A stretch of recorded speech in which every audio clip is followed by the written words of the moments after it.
I think one of the barriers that comes up for credit unions really understanding the cultural identities and differences within their membership is just not having that awareness. So awareness is key.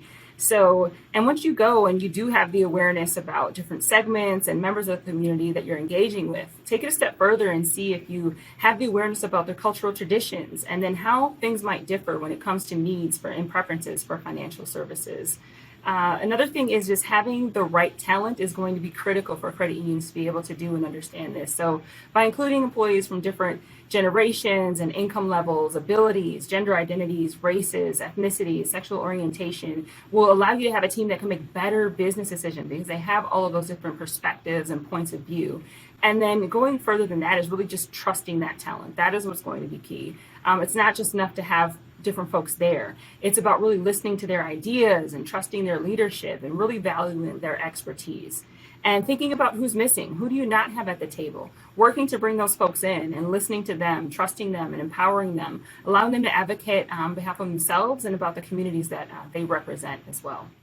Beyond just it being the right thing to do, some tangible benefits of a multicultural business strategy is really going to be growth, right? So the majority of credit union growth is coming from people of color.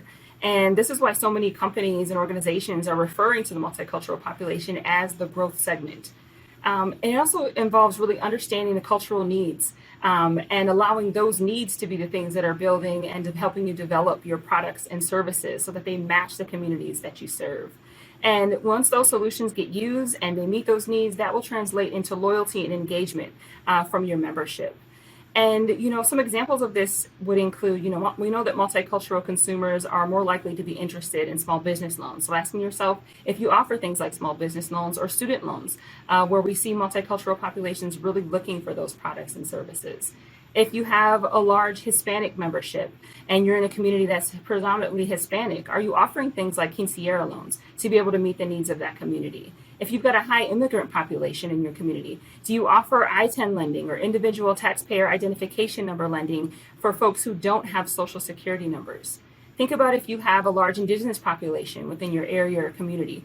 Does your credit union accept tribal identification cards? Things like that can be really key to making sure that the products and services you have match up with that membership, and then that really being something that can expand business growth and membership growth.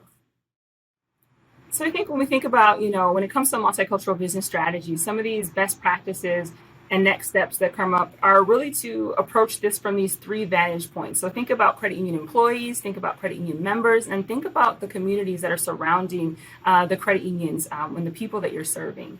So definitely encourage folks to really consider diversity, equity, inclusion along the lens of thinking about people and their membership, but also thinking about the products and the services that they offer. And then what are those processes that it takes? What are the policies that you have? And really making sure that you're being as inclusive as possible and thinking about all the ways that you can exclude people and making sure that you're meeting some of those pain points. And then also thinking about, is your marketing inclusive?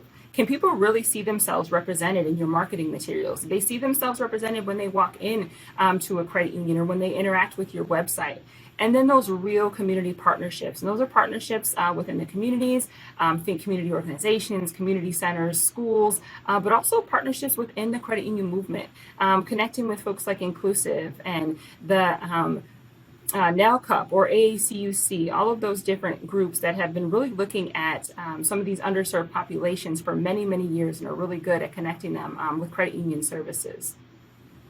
And then I think really just being intentional. So when CUNA Mutual Group started doing this, we started looking internally before we ever had, a multicultural center of expertise. And we really have continued to kind of see this interest growing from credit unions that want to collaborate on these issues too. So I'd encourage, every credit union to find someone to be able to help lead this cause. And then also know that you don't have to build it yourself. There are tons of resources out there, that I listed as well, like the African American Credit Union Coalition, the National Association for Latino Credit Union Professionals.